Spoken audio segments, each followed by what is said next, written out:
I started this because of process, mostly because of walking around here where I live. There's a waterfall very close to where I live, and a creek and a gorge that's formed by the water. So in seeing it every day, I just became fascinated by the interaction and the interconnectivity of the water and the landforms. I saw some scholars' rocks at the Metropolitan Museum of Art, and I looked at them and I just wondered how I could bring that kind of sculptural connection that seemed so much about landscape and about geology and how things were formed, how I could bring those together into my sculptures. I felt like I was taking this, little detail of the landscape, and it was starting to show everything about how the geology of the landscape was formed. So I did it in paper for a while, and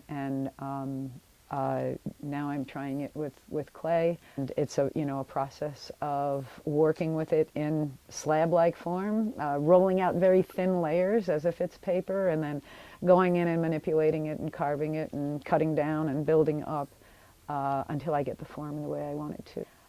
I originally approached art through painting. That was what I love color. I love working with color. I love the spatial effects of color, that you can kind of change a flat surface by where you put color, the push and pull of it. I love to mix the glazes as I paint them on, as I would paint, and then be surprised at how they come. My work has always been on a very small scale.